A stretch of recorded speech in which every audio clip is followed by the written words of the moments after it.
excelencia animal versus excelencia humana. Vamos a ver si llegamos a la conclusión que ambas son la misma cosa o son cosas distintas. Para mientras damos la introducción, vamos a poner información de contacto. Bueno, en el entorno donde vivimos hay demasiado materialismo, ¿correcto? Mucho materialismo. Casi todo se mide desde ese ángulo. Hay prejuicios, guerras y rumores de guerras, mucho odio, hasta entre gente que no tiene por qué odiarse, solo se odian porque opinan diferente acerca de las verdades de la vida, ¿no? Hay mucho intento de conquista, lucha por territorio, lucha de clase, jerarquías sociales, mucha rivalidad y competencia. Hay mucha prioridad por las cosas materiales, la musculatura, y qué sé yo, ¿no? Por el físico, por la belleza, por la juventud, aunque sea de mentira, ¿no? Simulada. Posición social. Hay tantas cosas que pertenecen a la naturaleza animal. Pero que se les hace mucha publicidad. Entonces yo dije, vamos a tratar de hacer una reunión para hablar un poquito sobre esto, ¿no? Vamos a ver. Les puse aquí esta figura para hacer una pequeña comparación entre el animal y el ser humano. Ustedes ven ahí a la izquierda, ven un gorila. El gorila es bien bonito, formidable, ¿no? Es formidable, perfecto, muy bonito. Pero es un gorila perfecto porque tiene fuerza física, ¿no? Como gorila está muy bien la fuerza que él tiene y que se vale de su fuerza para vivir, para sobresalir. Porque sin eso, ese gorila está muerto. Pero, ¿en qué radica verdaderamente la excelencia en sí? La excelencia animal puede radicar en velocidad, musculatura, buena vista, olfato, oído, otras características y destrezas y cualidades materiales, físicas. En eso radica la belleza y la perfección del mundo animal. Sin embargo, el humano no exactamente así. El humano tiene más de un aspecto, ¿no? Es un ser físico, pero también es intelectual y espiritual. Entonces su excelencia se logra materialmente, humanamente y divinamente. Es decir, tiene tres aspectos: su excelencia, su belleza, su educación. Material, humana y divina o espiritual. Pero el ser humano, aunque tenga esos dos aspectos, esa dualidad, ¿no? Ser material y espiritual, aunque tenga esa dualidad, su naturaleza principal, dicen los escritos bahá'ís, que es espiritual. Entonces, cuando vamos a medir su excelencia, lo tenemos que medir en ese sentido, ya que su naturaleza física es pasajera y efímera, mortal. Bueno, vamos a ver primero por partes. Primero veamos algunas características, no todas, algunas, ¿no? Cualidades y características del mundo animal, del reino animal. El mundo animal es muy cruel, muy cruel.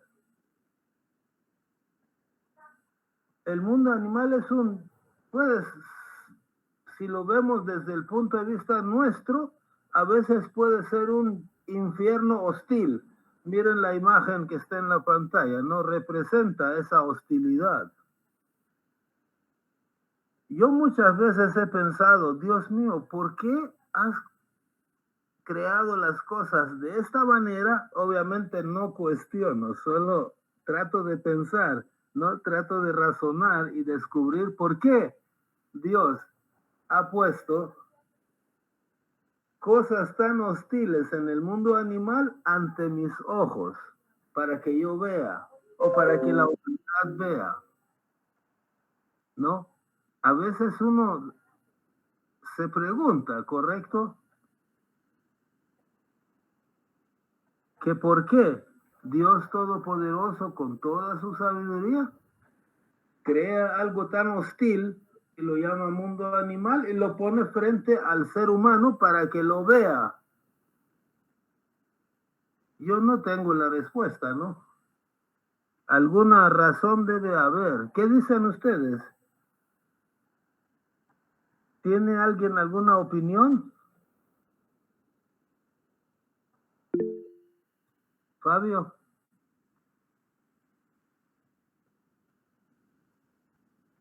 adelante. Aló amigos, buenas noches. ¿Me escuchan? Sí, sí. Bueno, acabo de entrar, estoy perdido de respecto al contexto. Solamente alcancé a escuchar la pregunta y se me vino una respuesta a la mente.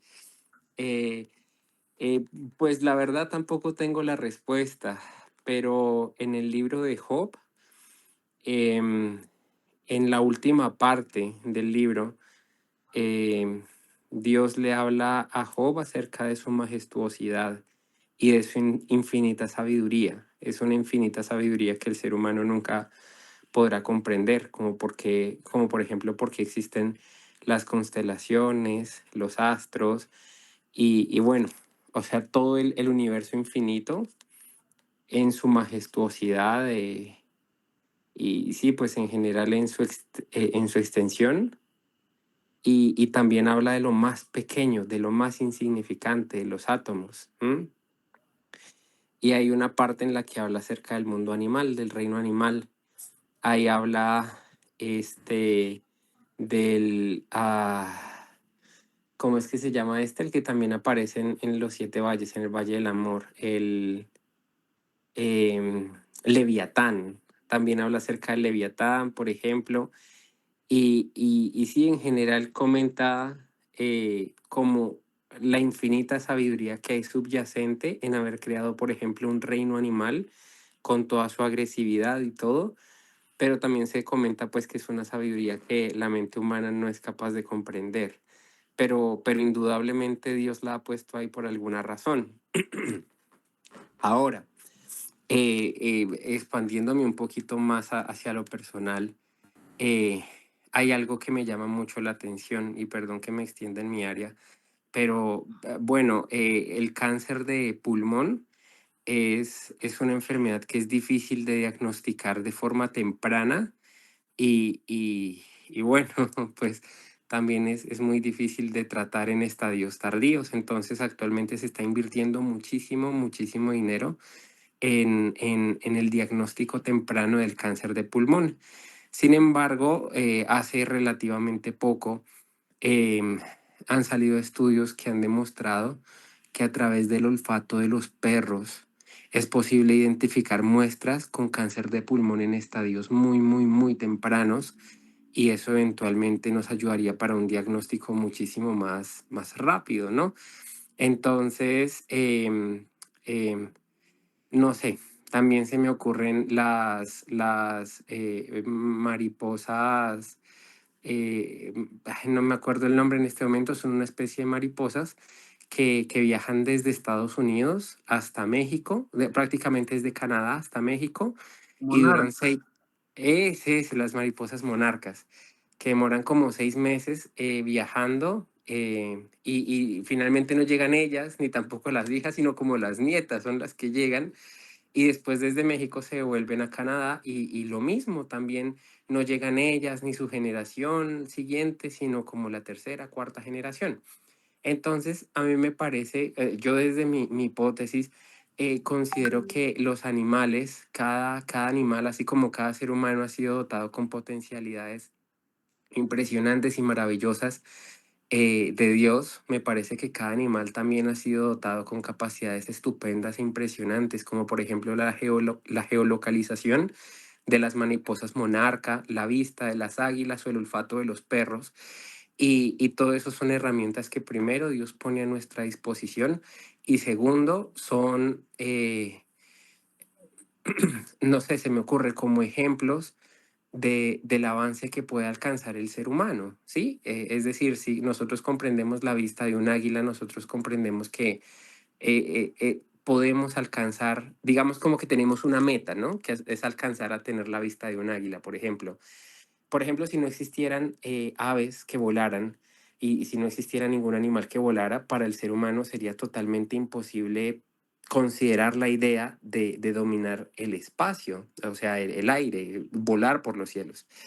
Pero al tener ejemplos como por ejemplo las águilas, los pajaritos, los búhos, eso nos abre, nos expande la mente al punto de pensar que podemos llegar a hacerlo, que podemos llegar a lograrlo. Esa es solamente una hipótesis personal. No sé si de pronto me expandí mucho en la respuesta. Qué pena. Muchas gracias. No, está bien, Fabio, muy correcto. Ahora, la pregunta en sí es, ¿por qué la crueldad?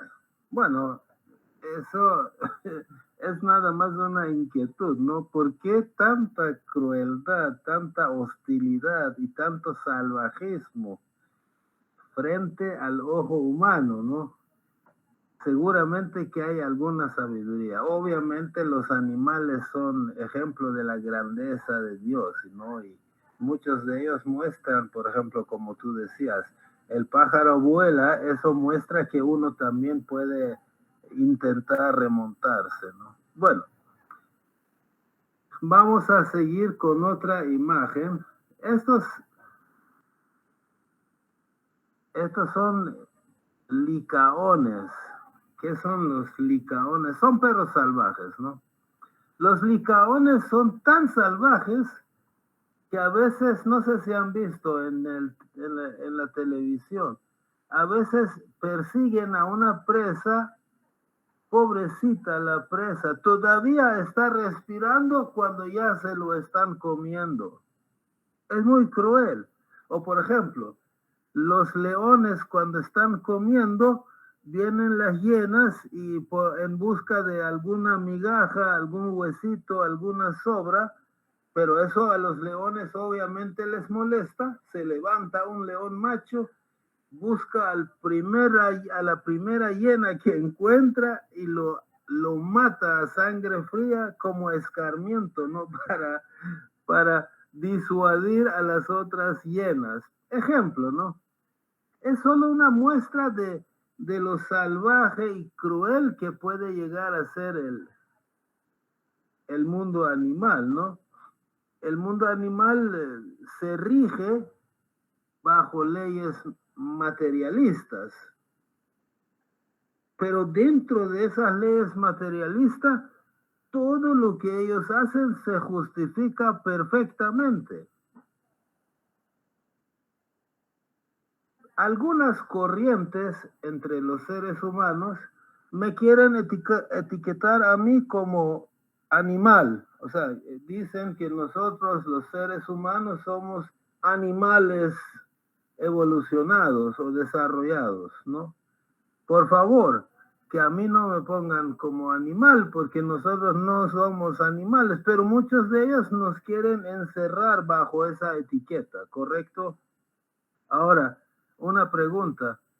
Yo me pregunto si alguno de esos señores materialistas que nos quieren pintar como animal quisieran ir a vivir con las hienas o con los búfalos o con los leones para ver qué tanto aguantarían, ¿no? No creo que ninguno de ellos quiera ir. O sea, tal vez vayan a ir, pero con instrumentos humanos para defenderse y hacer estudios. Pero ir a vivir así, sin ningún instrumento, con los búfalos, con las hienas y con los leones, no creo que ninguno de esos señores materialistas quiera ir, ¿no? Entonces, ¿por qué dicen que yo soy animal? A ver, no vamos a hacer la prueba, pero si tú a uno de estos señores le dices animal, te rompe la quijada, no se molesta y te rompe la quijada. Es decir, pues me están queriendo encerrar a mí como que yo soy un animal evolucionado y no estamos nosotros de acuerdo con esto, ¿no? El ser humano es una especie aparte, es diferente a los animales. O sea, comparte su naturaleza animal con ellos y hasta ahí es semejante, ¿no? Pero de ahí para arriba es otro ser distinto, muy distinto. Cuando la naturaleza espiritual del ser humano determina las interacciones, creo que tengo una imagen para, ahí está. Cuando la naturaleza espiritual del ser humano determina las interacciones, los roces en la sociedad, este mismo mundo material, o sea, no hablemos del otro mundo al que vamos, al mundo espiritual, no, esta misma tierra donde viven también los animales y para los animales es un infierno hostil y salvaje, este mismo mundo para los seres humanos se convierte en un verdadero paraíso de felicidad, de paz, de tranquilidad, de armonía. ¿Correcto? Este mismo mundo físico, dominado bajo las leyes materiales, es un infierno hostil, pero dominado bajo las leyes espirituales, es un paraíso de paz y felicidad. ¿Correcto? Entonces, incluso de ahí viene, ¿no? Que una de las interpretaciones del término infierno y cielo es que el infierno es cuando uno se inclina también hacia su naturaleza baja, animal. Y el paraíso es cuando uno busca su naturaleza espiritual. Es una de las tantas formas de explicar la diferencia entre el infierno y el cielo, ¿no? Entonces uno puede preguntar a uno de esos señores que defienden el materialismo, ¿tú eres un animal de la primera foto o eres un humano de la segunda foto? Ninguno te va a decir que es un animal salvaje, todos van a querer incluirse en este último cuadro, ¿no? Esto se parece como a un socialista que escapa de su país socialista para ir a vivir en un país capitalista. Toda la vida se ha quejado del capitalismo, que es malo, pero cuando ya no puede más, se escapa de su país y se va a un país capitalista a vivir, ¿no? Toda la vida tuvo un discurso en contra. Es como igual los materialistas, ¿no? Que dicen que somos animales y que nos rige la ley animal, pero ninguno quiere ir a vivir con los leones o con las hienas o con los licaones o qué sé yo. Todos quieren vivir en las ciudades donde opera la ley humana.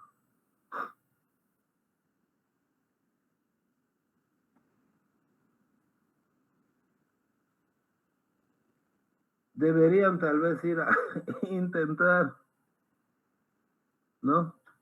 intentar vivir ahí con los animales, o al menos donde están los gusanos, ¿no? Es un poco más tranquilo, más pacífico, bajo tierra, menos expuesto a tanto peligro, ¿no? Ok, ahora vamos a analizar algunas, no todas, ¿no? Y no a nivel científico, sino así a la ligera un poquito, analizar un poquito algunas leyes que rigen el mundo animal. En el mundo animal generalmente está, por ejemplo, la selección natural, que es la supervivencia del más apto. Es decir, si aquí hay que comer unas semillas que son grandes, de este tamaño, entonces los pájaros que tienen el pico pequeño se van a morir porque no tienen semilla, no tienen pico grande para romper esas semillas y se acabó. Es cruel, ¿no? Pero así es, así es. No hay otra cosa que determine que ese pájaro con pico pequeño de alguna manera sobreviva, porque no hay compasión, solidaridad, generosidad, esas cosas no existen. Entonces, selección natural es una ley cruel que elimina a los que no son aptos y permite sobrevivir a los que son más aptos. O, por ejemplo, la jerarquía social también es hostil, ¿no? Porque uno es el macho alfa y los otros, pues ni modo, ¿no? Pobrecitos. Eh, por ejemplo, en algunas especies animales, en muchas, hay un macho enorme que a los otros machos más chiquitos ni siquiera les permite tener una novia, ¿no? Y todas las novias son del macho alfa. Pobrecitos, los demás ni siquiera un pequeño romance pueden tener, ¿no? A veces no los deja ni comer toda la comida buena que es para, para los más fuertes que tienen mayor jerarquía, ¿no? O por ejemplo, la cadena alimenticia, este come a este come a este y así sucesivamente. Todos tienen que estar viendo si consiguen comida o no, o si alguien va a venir a comérselo, ¿no? Y es bien hostil, bien difícil de vivir. O, por ejemplo, el comportamiento territorial. Un jaguar, por ejemplo, tiene un territorio que es 10.000 metros cuadrados. En ese territorio no deja que entre nadie, aunque hay mucha comida, pero no, aquí es mío y muéranse los demás, ¿no? O, por ejemplo, otra cosa que eso sí es característico de los animales, la competencia. Es un concepto animal, no es un concepto humano. La competencia feroz es animal. Y saben que matan por, por territorio, matan por comida, matan por hembras y para el colmo, matan a las crías de los enemigos. Y no solamente a las crías de los animales de otra especie. Por ejemplo, cuando dos leones machos se apoderan de una manada, ¿qué hacen? Echan a los machos viejos que ya no tienen fuerza, los echan o los matan. ¿Y saben qué hacen? Lo primero que hacen después de deshacerse de los machos viejos es ir a buscar a las crías de los machos viejos y los matan a sangre fría. Las leyes que gobiernan el mundo animal, pues son leyes y principios biológicos, ecológicos, de evolución, ¿no? Pero evolución y equilibrio en el ecosistema. Ahí qué importa quién se muera, quién no se muera. Lo importante es que el ecosistema esté bonito. Los individuos no importan, ¿no? Que se mueran los que son más débiles o los que no sirven para vivir en ese entorno. Está bien diseñado, está perfecto, pero bajo bajo esa premisa, ¿no? Que es un espacio material.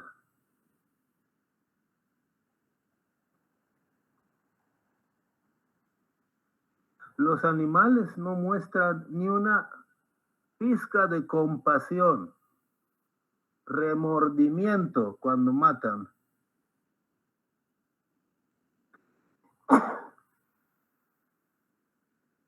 Cualquier acto cruel que ellos hagan y que les dé de comer está perfecto, se justifica. Ustedes han oído que muchos materialistas dicen el fin justifica los medios.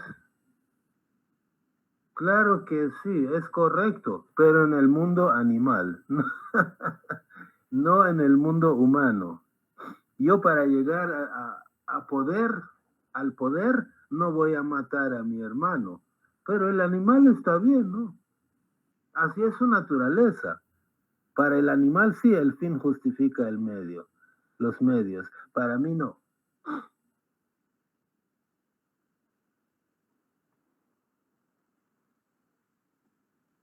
Es un principio netamente animal que muchos materialistas quieren hacerme a la fuerza aceptar ese principio, ¿no? ¿Ven similitudes ustedes entre lo que hemos hablado del sistema animal y lo que nos rodea y oímos y vemos en las noticias de la humanidad día tras día? ¿No ven parecido de estos principios salvajes de rivalidades, de competencias, jerarquías? Solo que pues sí, un poquito cambiado adaptado al ser humano, ¿no? En lugar de que un animal tenga jerarquía sobre otro animal, pues aquí un país tiene jerarquía sobre otro país, a veces, ¿no? Y muchas otras cosas. Y muchas otras cosas. ¿Algún comentario?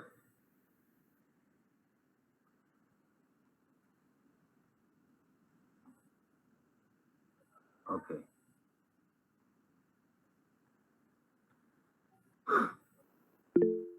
Adelante, Fabio.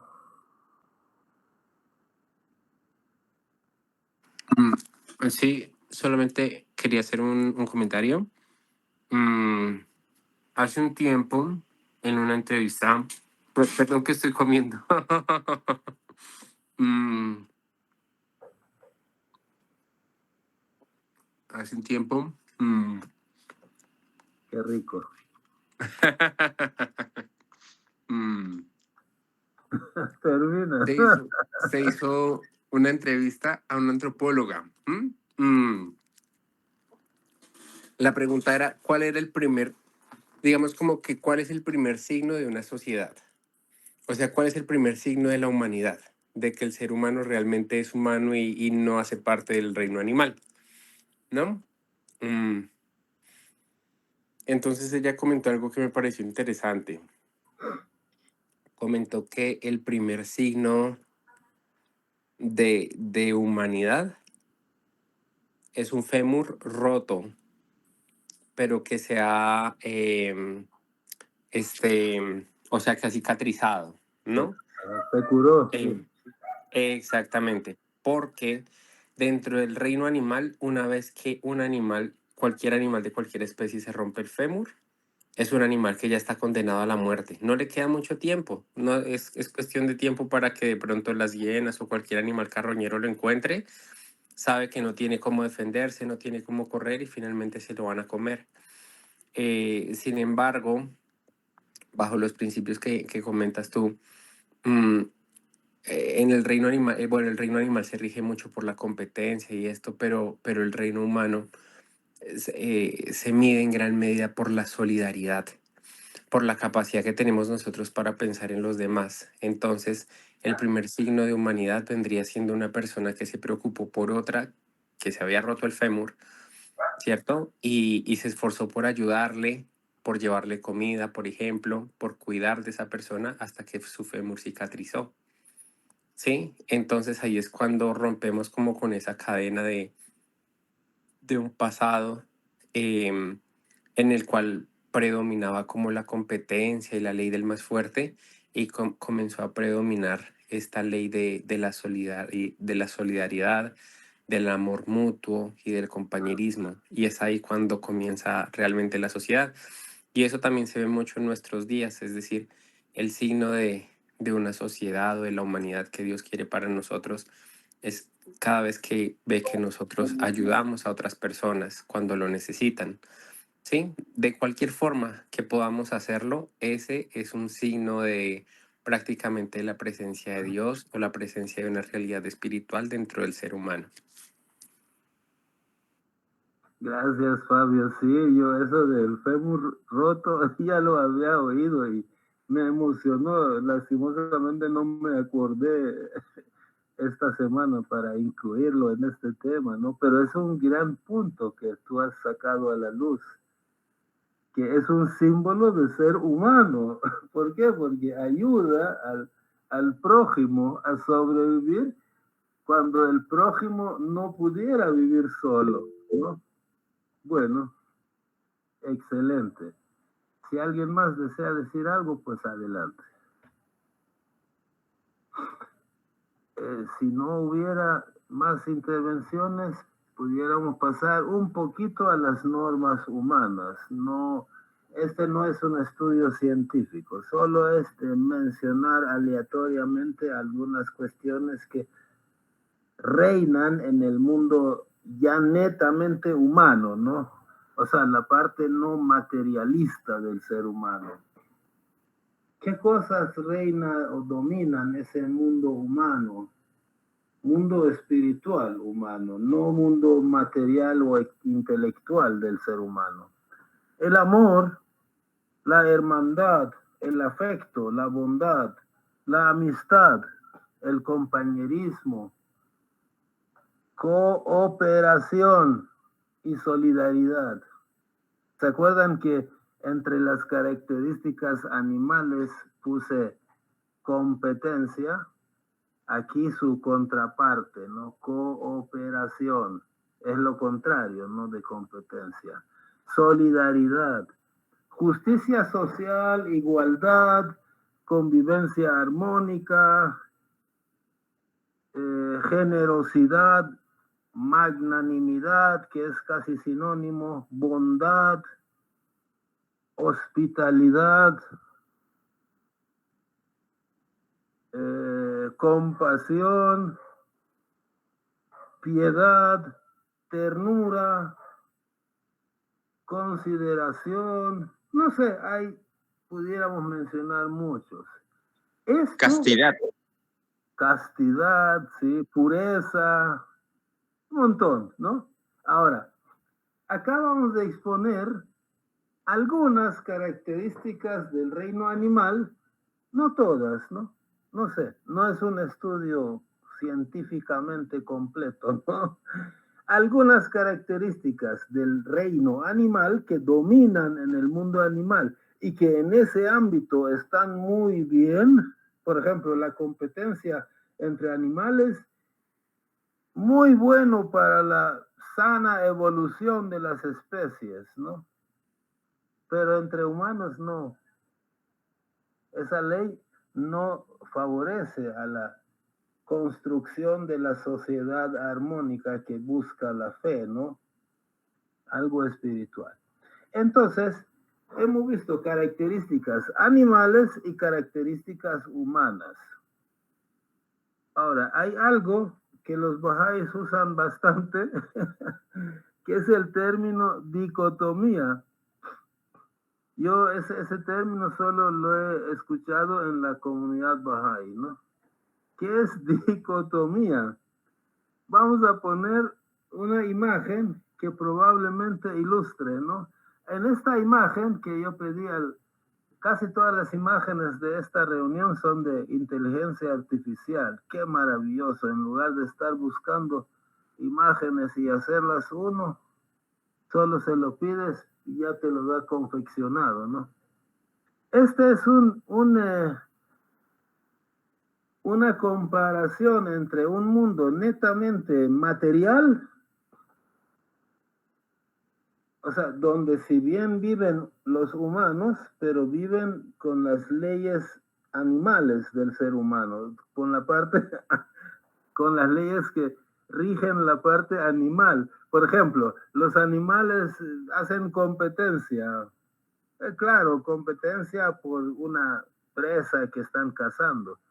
Los humanos, pues como ya no, su estilo de vida ya es diferente, hacen competencia por ver quién gana más dinero, la fábrica de quién hace que quiebre la fábrica del otro, y así, ¿no? Esa es la competencia humana. Entre ese mundo y un mundo netamente espiritual estoy ubicado yo, el ser humano. La fe Bahá'í no te pide descartar en absoluto el mundo material.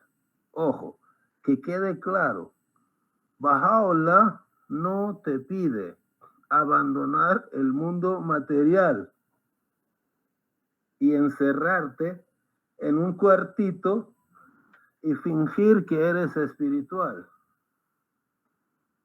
No consiste en eso la espiritualidad de la fe en la fe Bahá'í. Dios ha creado al hombre y ha decidido que el hombre pase por el filtro material antes de unirse a su destino final, que es espiritual. Entonces, si Dios ha decidido pasarlo por este filtro, es porque una de nuestras dos naturalezas es material.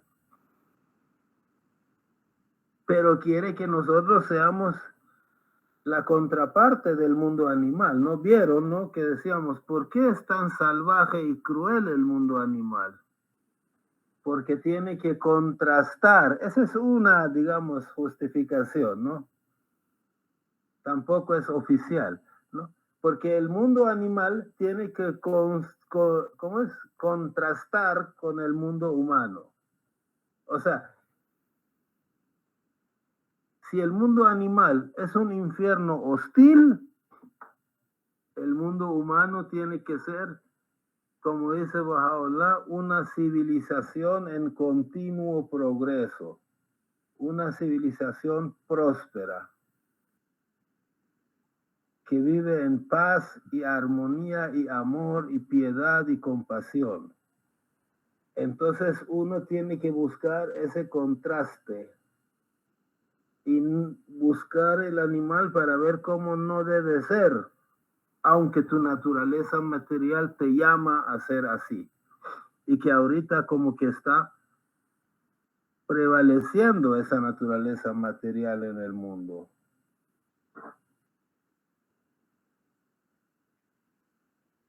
Entonces, Baha'u'lláh no te pide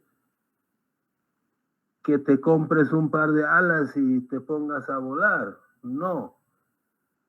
Baha'u'lláh te pide que vivas y que te involucres en el mundo material. ¿Pero para qué? No para competir con el otro, sino para construir una civilización en continuo progreso y para hacer ver que el mundo material netamente animal es de una manera y un mundo predominado por las reglas humanas se vive de otro modo diferente. Vamos a ver una cita. Y la primera refulgencia que ha amanecido desde el horizonte del libro madre es que el hombre debe conocer su propio ser y distinguir lo que conduce a lo sublime o a la bajeza, a la gloria o a la humillación, a la riqueza o a la pobreza. Habiendo llegado a la etapa de realización y alcanzado su madurez, el hombre necesita de la riqueza y aquella riqueza que adquiere por medio de las artes y profesiones es aceptable y digna de alabanza a juicio de los hombres de sabiduría, y especialmente lo es a los ojos de los siervos que se dedican a la educación del mundo y a la instrucción de sus pueblos. Bahá'u'lláh. Entonces, para Bahá'u'lláh, por ejemplo, el ascetismo es un término religioso, ¿no? Que consiste en que yo soy un monje, pero no vivo en el mundo afuera, sino que me voy a encerrar en un monasterio y golpeo el pecho a orar y orar y orar y a separarme del mundo material, pensando que así estoy buscando a Dios. Bahá'u'lláh no solamente dice que eso no es necesario, sino lo prohíbe. O sea, yo como Bahá'í no puedo aislarme del mundo.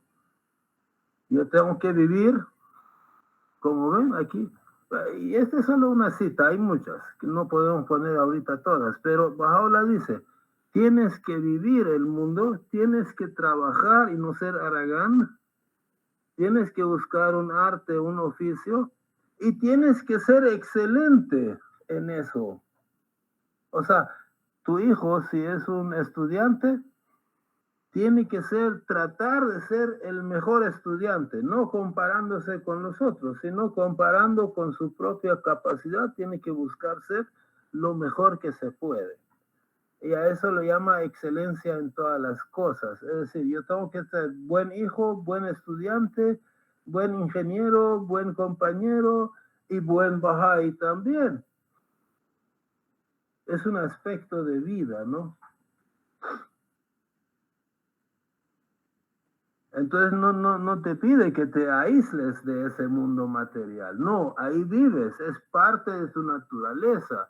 Y hay muchas cosas que las gozas ahí, pero solo mientras estás en este mundo. Después solo queda el alma, ¿no?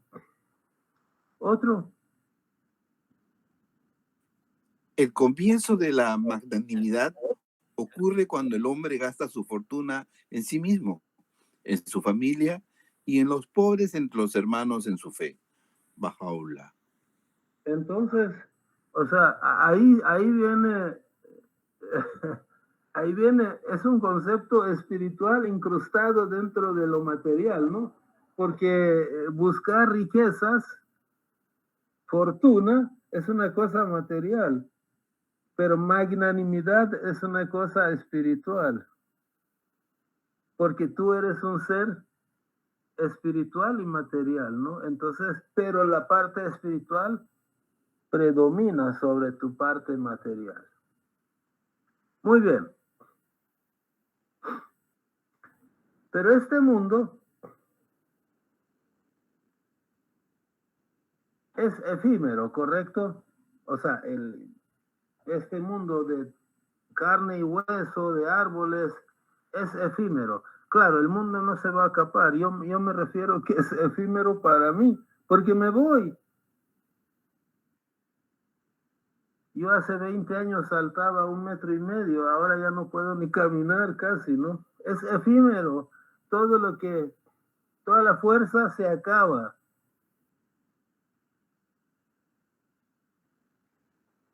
Entonces, tú no puedes, yo por ejemplo, si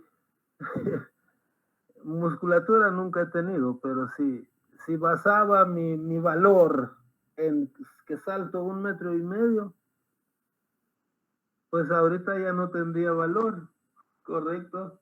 No, yo debo buscar mi valor, mi destino, mi futuro, mi eternidad en cosas espirituales.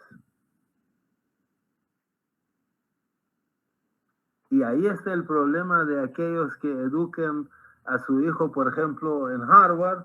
Está muy bien, ¿no? Ojo, háganlo si pueden, ¿no? Pero educa a su hijo en la mejor universidad. Yo puse Harvard porque es famoso, ¿no? Ahora ustedes pongan su equivalente en Perú, El Salvador o donde sea, Guatemala. Vienes tú y educas a tu hijo en Harvard. Haces un gran sacrificio para mandar a tu hijo ahí, pero no le inculcas una pizca de valores sociales, valores morales y valores espirituales. Lo empapas con cosas pasajeras,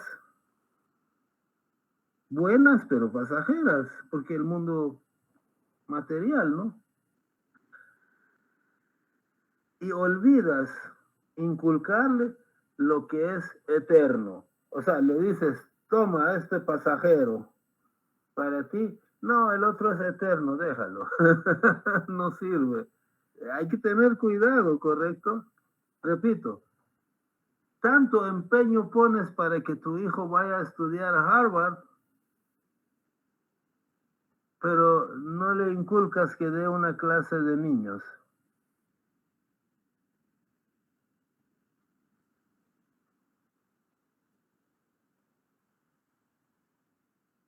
Mis sobrinos, por ejemplo, mi hija, tienen buenos trabajos y ganan muy bien, pero también dan una clase, un grupo prejuvenil, un servicio hacen, o dos o tres, cada quien, ¿no? Pero hacen ese servicio, porque este mundo,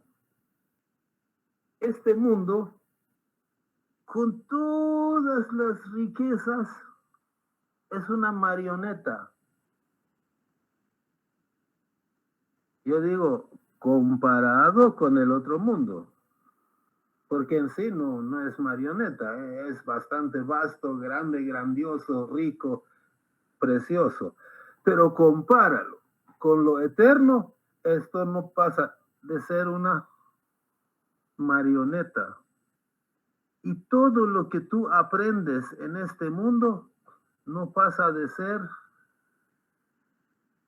una pasantía, una práctica de verano. Me estoy refiriendo a cualquier carrera, lo que sea. Te sirve aquí. Y muy bien, muy sublime. Por ejemplo, medicina como Fabio. Es una gran cosa. Es una gran cosa. Tiene tanto prestigio el hecho de estudiar medicina, pero tú te mueres, ya no hay corazón que curar. Se acabó. Es una pasantía mientras estás aquí, pero te sirve mucho. Siempre que te sirva, esa pasantía te sirva para adquirir experiencia espiritual. Ahora, yo le dije tengo un amigo que se llama Gemini, le dije que por favor me fabricara o me diera un ejemplo de una actividad que uno hace, pero que es temporal. Entonces, miren ustedes, juzguen lo que me dio. Muy maravilloso, me gustó mucho.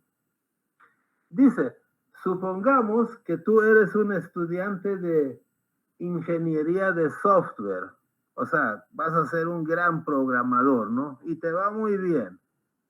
Pero llega el verano y consigues un trabajito, una pasantía de verano, ¿correcto? En una empresa X. En esa empresa, durante nada más 3 meses, y solo 3 meses, haces una pausa en tu estudio de software en la universidad, ¿no? Haces una pausa y te dedicas al trabajo que te piden en esa empresa de pasantía. El trabajo de la empresa de pasantía es organizar y documentar códigos de proyectos viejos.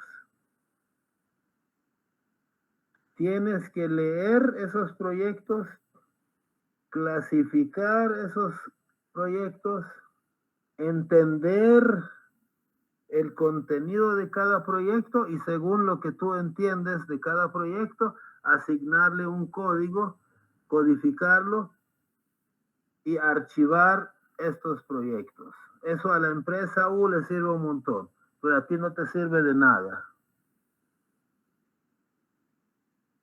¿Me entienden? Ese trabajo es esencial para la empresa. Pero una vez que la pasantía termina, archivas la documentación que creaste y te pidieron para nunca jamás volverla a ver. ¿Qué es lo que te va a servir? La experiencia de haber hecho el trabajo, haber hecho la codificación y del conocimiento que tú adquiriste. Pero los códigos no te sirven, los archivos no te sirven. Ahí lo dejas y te vas para nunca más volver. Ahora ustedes imagínense, pasas 40 años aprendiendo a programar y programas y haces software y que hacen una cosa y otra. Cuando te mueres, ¿qué? Archívese y olvídese. En tu vida te vuelve a servir la codificación, pero si tú ganaste un corazón,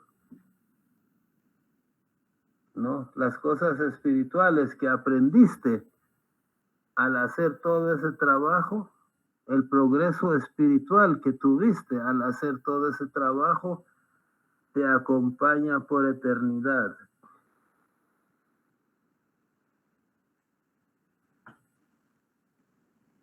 Te sirven las cualidades que adquiriste mientras hacías la pasantía, nada más. Pero el dinero, el oro, la codificación en sí no te lo llevas. ¿Correcto? ¿Qué opinan sobre esto? Interesante, ¿no?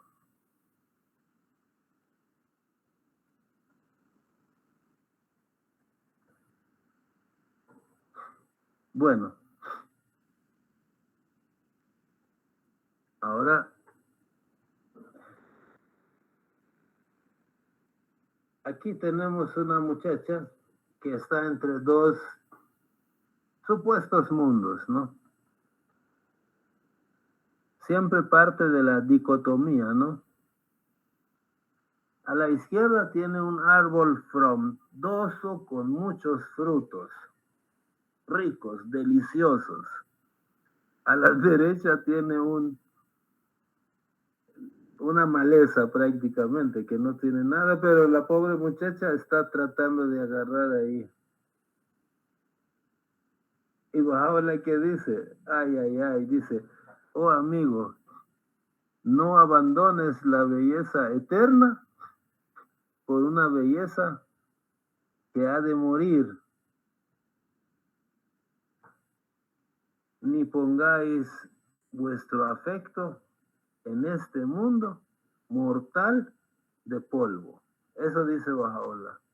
Pero no, aquí la señorita prefiere agarrar la maleza y ni mira el frondoso árbol de deliciosos frutos, ¿no? Entonces, o sea, yo tengo que establecer un equilibrio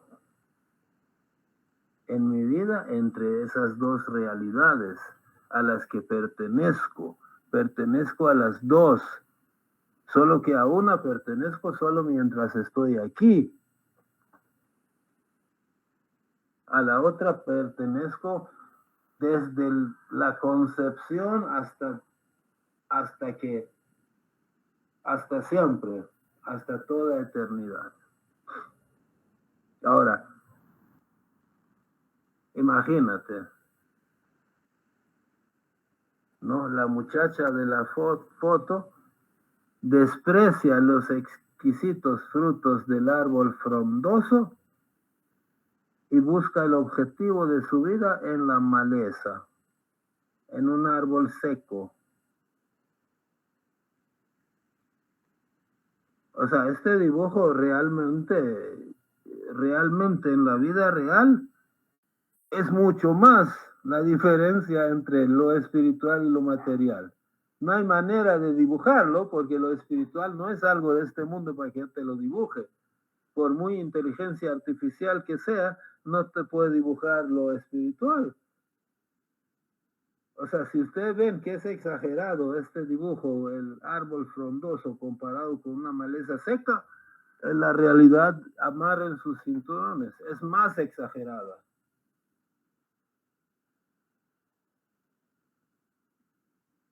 Yo comprendo perfectamente la belleza de la civilización material. Estoy metido ahí, estoy inmerso en la civilización material.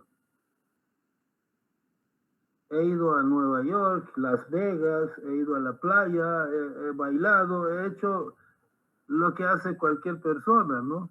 Y no me arrepiento y estoy contento. Y si me llevan a unos jardines bonitos, voy. Estoy metido ahí. Pero si me pongo a comparar, no hay comparación. No hay comparación. Lo espiritual gana 18-0, ¿no? Gana por mucha diferencia. Es obvio. Entonces, si vas a mandar a tu hijo a estudiar en Harvard, pues también que enséñale a estudiar un libro, a dar una clase de niños, a hacer un servicio, ¿no? A tener un servicio. Esta imagen que les voy a enseñar, lo usamos mucho los bahá'ís, ¿no? Ambos mundos que están viendo son materiales, pero son dos mundos marcados.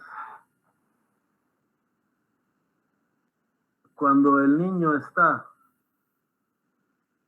en el vientre de su madre y cuando nace aquí y después de unos años toda la experiencia que llega a tener.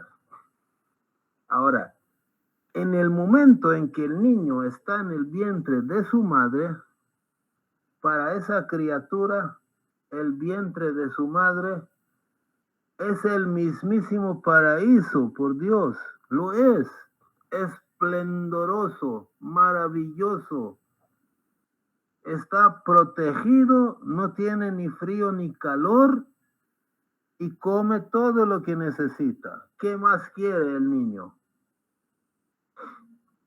Ni loco que vaya a querer abandonar la seguridad del vientre de su madre para venir a este mundo desconocido. ¿Sí o no? Estoy hablando desde el punto de vista del niño si es que tuviera raciocinio en esa edad, ¿no? Que no lo tiene, pero él dijera, ¿no? Ni loco, ¿por qué voy a salir de aquí si aquí tengo todo? Pero usted dirá, ¿no? El niño está totalmente equivocado, ¿no? Ahora yo me pregunto, ¿alguno de nosotros quisiera volver al vientre de la madre? Ya después de 20, 30, 40, 60 años vivir aquí. Kurosh, ¿quisieras volver al vientre de tu madre? A ese lugar oscuro y cerrado.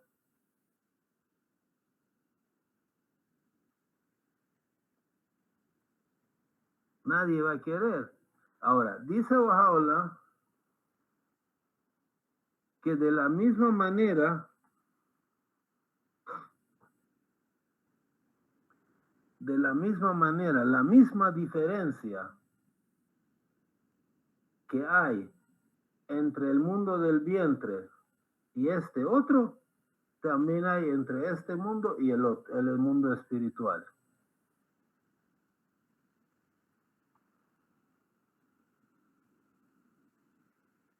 Quiero ver, ahí está.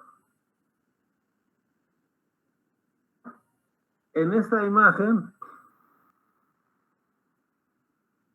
del mundo del vientre, pues sí, así es, más o menos. El mundo natural es también así, pero el mundo espiritual nadie lo puede dibujar. Entonces pongo ahí un cielo como para, digamos, simularlo, ¿no? Pero en realidad es mucho más sublime de lo que se pueda ver en ninguna imagen.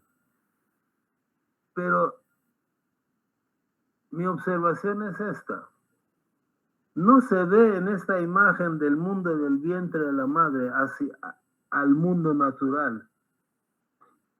Esa diferencia exagerada de salir de un mundo cerrado, pequeño, oscuro, donde no hay nada, salir a un mundo tan vasto y tan agradable, dice Bahá'u'lláh, la misma diferencia, o sea, en potencia, ¿no? En tamaño, en cantidad de cosas diferentes. La misma diferencia existe entre aquí y el mundo espiritual. Ahora imagínense, para los que nunca quieren morir, si supiéramos cómo es, si el niño supiera cómo es este mundo, a la semana ya hubiera nacido, ¿no? Gracias a Dios que no sabía, porque no se desarrollaba suficiente antes de nacer. Entonces nosotros aquí también, gracias a Dios que no sabemos cómo es el otro mundo, porque si no todo el mundo haría fila para que lo maten, ¿no? Eso dice Bahá'u'lláh. Entonces, imagínense del vientre para acá, imagínense la grandiosidad. Ahora, dice Bahá'u'lláh que de este mundo al otro es la misma diferencia. Por Dios, entonces, ¿cómo será el otro mundo, no?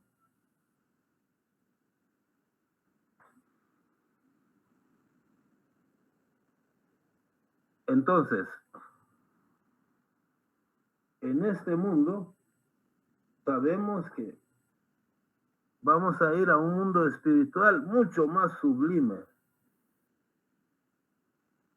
Que si tú estudias en la mega universidad de Alfa de Centauro, la carrera de relaciones interestelares, intergalácticas, para después viajar entre las galaxias, intercambiar lágrima estelar con cáliz sagrado, qué sé yo, ¿no?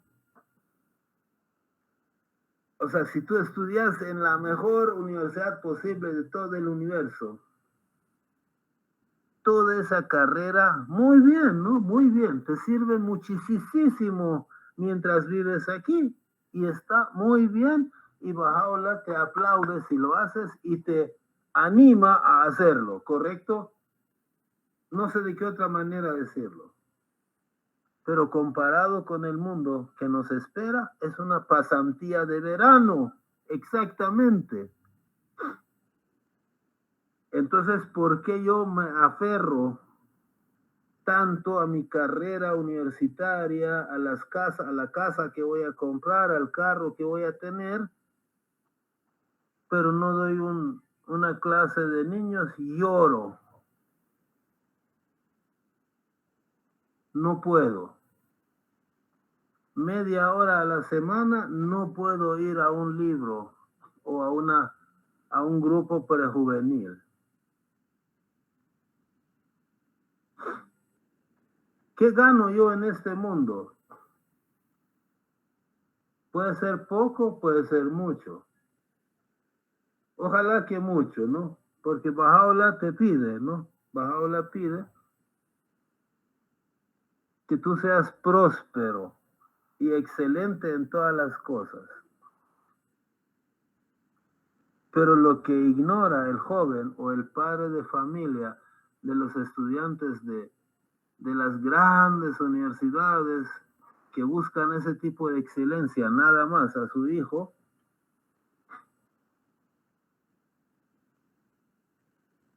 lo que no se pone a pensar es que el ser humano es material, intelectual o humano y espiritual. Y su excelencia y su prosperidad también tiene que ser material, humano, espiritual. Y su parte material, su parte espiritual y humana y espiritual, todos tienen que servir para construir una civilización próspera. Pero que mientras está aquí, lo que haga es como en pasantía de verano, se queda aquí, no se lo lleva. ¿Qué es lo que se lleva? La experiencia, las cualidades que ha adquirido, ¿no? Eso se lo lleva. La excelencia académica, laboral, etcétera, ¿no? Todas esas excelencias intelectuales y laborales que uno adquiere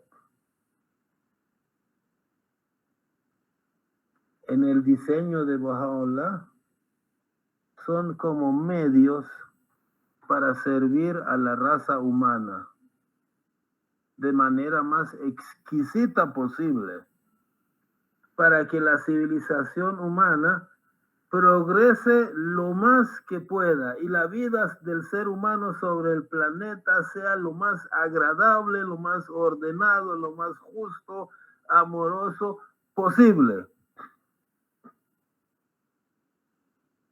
Todo gracias a tu excelencia en Harvard, en las mejores universidades. Pero para eso tiene que servir, no para alimentar la vanidad, el ego. Oh, yo estudié en Harvard y tengo mucho dinero, ¿no? ¿Correcto? Entonces, sea cual sea tu etiqueta, tu estatus, tu título, tu emprendimiento, el mundo material es regido por las normas animales, materiales. No es que esté mal todo, ¿no? En absoluto. Lo malo, ¿saben cuál es? Que tú consideres que el éxito y la prosperidad material lo son todo. Ahí está el error.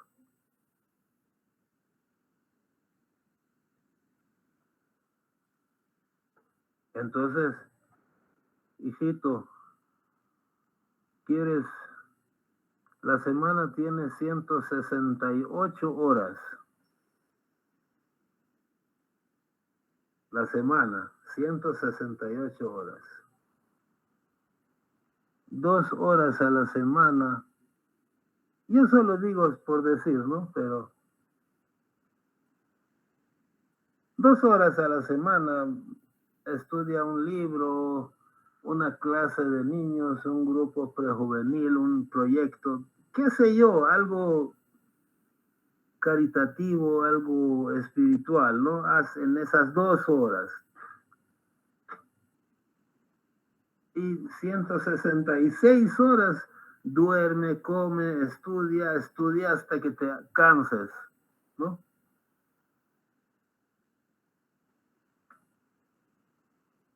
O sea, te estoy hablando el mínimo, no es que uno se va a conformar con esas miserables 2 horas, pero bueno, tú le dices a un muchacho, tenemos un libro 8, por ejemplo, el viernes en la noche. No puedo porque estoy estudiando.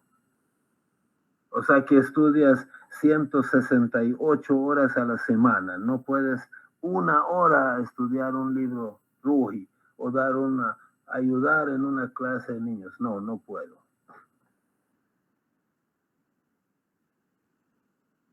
Entonces, el mundo animal, el mundo material, es materialismo.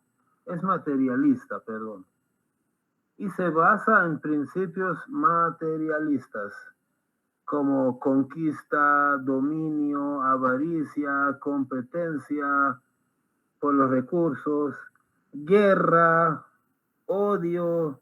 Bueno, odio no tienen los animales, pero los humanos sí. Perdonen animales que los metí en eso, ¿no? Y muchas otras cosas agresivas que Dios ha puesto ahí para que a nosotros nos sirva como de comparación, ¿no? Kuroshito, este es animal, esto eres tú.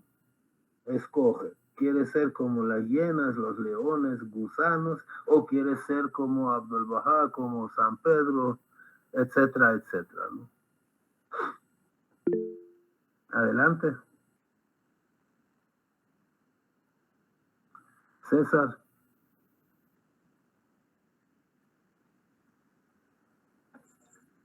Hola, tenía una pregunta. ¿Qué dicen acerca de los escritos sagrados de el no comer animal? ¿De qué?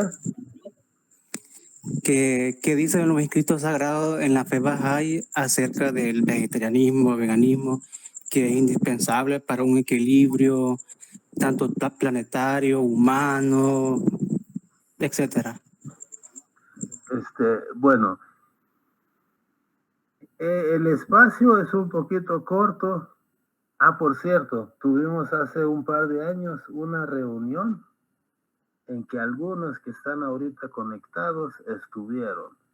Yo creo que a través de Geraldina te mando el video donde aparece ese tema y ahí vas a ver más o menos todas las cosas que hablamos acerca de eso, ¿no? Yo pienso, para resumen, pienso yo, que la humanidad de carnívoro poco a poco está pasando a herbívoro. Es decir, a través de la historia religiosa, como que comenzó una dieta netamente omnívora, quizás, omnívora, no carnívora solamente, pero con el tiempo se está adaptando a las hierbas. Pero no es una cosa que en este momento la fe Bahá'í prohíba la carne, pero está consciente que el futuro de la humanidad es de comer semillas y hierbas y obtener su fuente de energía no a partir de animales, ¿no? Yo así más o menos entiendo. Pero yo les voy a mandar el video para que lo vean completito. ¿Alguien más?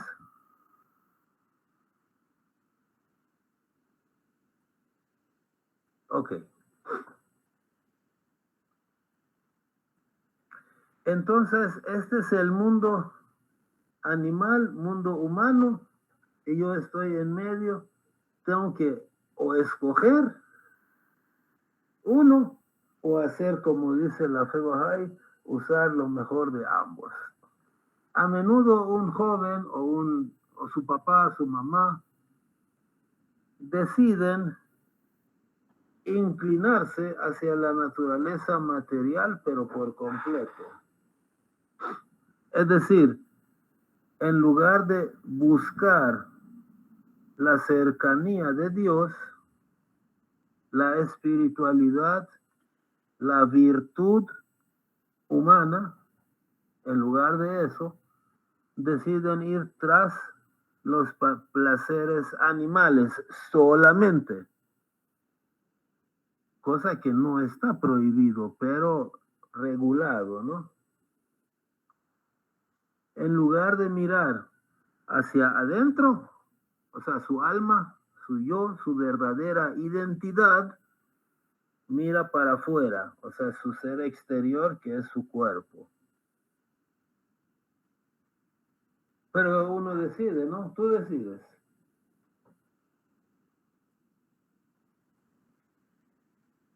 El mundo material está más a la medida de los animales, y ahí está el ejemplo. Es hostil. Pero el reino humano, si se usa el enfoque correcto, humano, espiritual, todo es gozo. Todo puede ser felicidad. No es hostil. En el reino espiritual no hay competencia. Se gana cuando se pierde, y la tristeza es gozo y alegría. Así que yo decido a cuál de estos dos mundos quiero pertenecer. O así como la fe Bahá'í te ha puesto, que seas excelente aquí y seas excelente allá, ¿no? Y ahí. Muchas gracias por su paciencia. Y yo le mando a Geraldina, César, la dirección donde está el enlace del video. Tal vez te conteste la pregunta. Si no hay observaciones, preguntas, comentarios, nos despedimos. Espero que les haya agradado. Muchas gracias, Kurosh. Gracias, buenas noches a todos. Gracias, buenas noches. Buenas noches a todos. Adiós. Gracias. Adiós. Saludos y bendiciones.